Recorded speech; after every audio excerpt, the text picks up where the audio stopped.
guys, it's Kales, and I'm coming at you with the Ultimate Book Lovers Tag.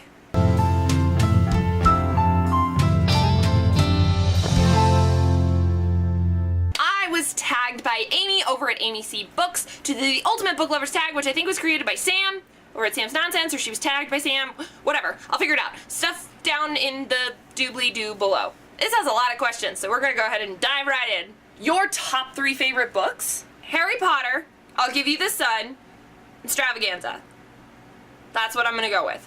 They're not my maybe favorite of all time, but I really, really like those, and they all mean a lot to me in different ways. Your top 3 least favorite books? Okay, I don't really keep track of my least favorite books unless they've burned and singed themselves into my memory of how much I hate them, aka Dorothy Must Die. Ugh, why does this book even exist? I will not rant about it now. Some other books that I don't like or don't appreciate are The Rosie Effect. This book was really disappointing, and it was really upsetting because it felt more like making fun of somebody who's on the autism spectrum rather than learning about their perspective. And then The Diviners, or really anything Libba Bray writes. I just haven't found a Libba Bray book that I enjoy. A popular author you love? Scott Westerfeld. His books are all down here, and I adore that man, and I've been reading his books for a really long time. I have a lot of other authors that I love. J.K. Rowling, obviously. I've got so many V.E. Schwab, Gwenda Bond, John Green. I've got a whole favorite stack. Lauren Oliver up here.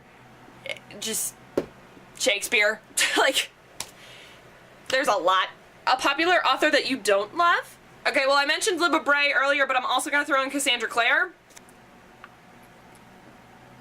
No explanation needed, I guess. I just don't like her books. An underrated book that you think everyone should read? Can I mention this book enough times? Extravaganza, City of Masks. Just read the whole series. It's amazing.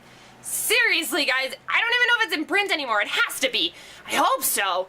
Oh, it's so good.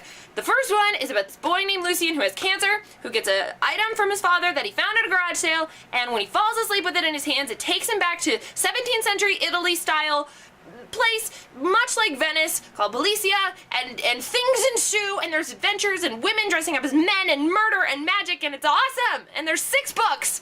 Read them! Please, Mary Hoffman, go to your library, go get it.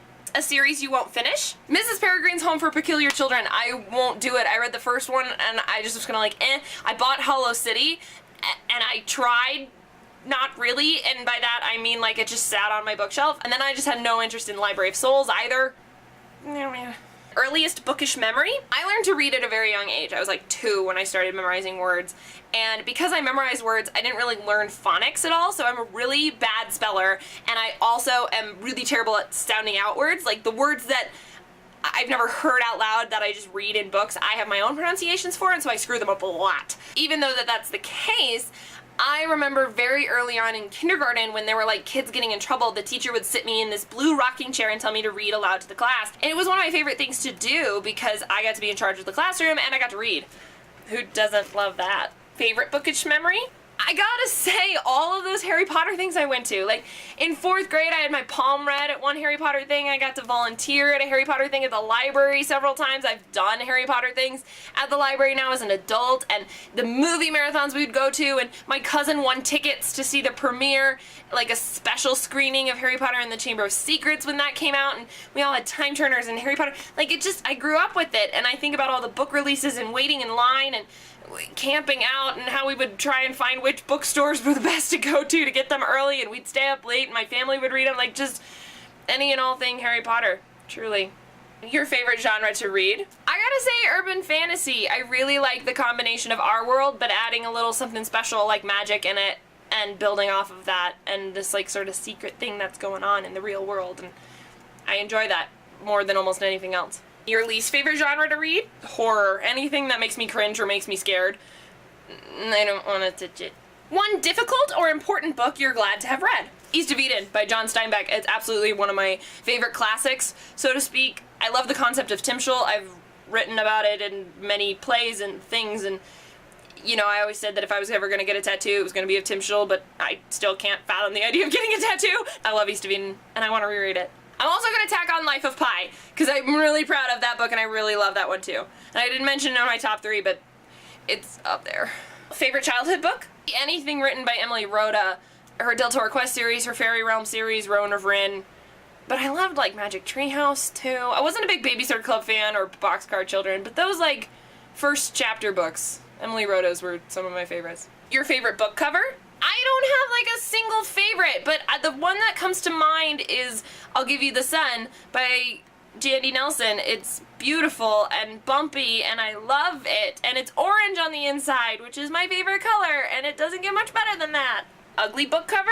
I'll go with that cliche of, like, putting teenagers on the covers of YA books. Why do we still do that? The one I'm thinking of in particular is, like, Vampire Academy, which has that weird-looking girl. Like, who's this chick? Why does she look so creepy? A diverse book recommendation? I just want you to go watch my June wrap-up, which was my last video, where I only read books of LGBTQIA+. So the good ones in that. Why do you love to read? Why do we have to ask this question? Because I like it. I think it's an excellent way to share stories, to document stories, for people to be creative. It's a way to relate to humanity and learn about different things. It's the best way that I know how to learn, is by reading, and reading books and people's perspectives, and, you know, just reading all sorts of things that I can get my hands on. It also is one of the best ways that I feel things and feel certain emotions and process them, because I'm not a touchy-feely person. I lead very much with my head instead of my heart, and I find that books are a great way for me to emote and for me to understand the world better and to create analogies and just make connections with people. So the ultimate book lovers tag, I'm going to tag Janessa over at Thoughts From Nowhere and Roya over at Unicorn Hunter Books. Hope you girls enjoy this tag as much as I did. Thanks again, Amy, for tagging me. Yeah, until next time, guys. Bye! Better shut off the camera.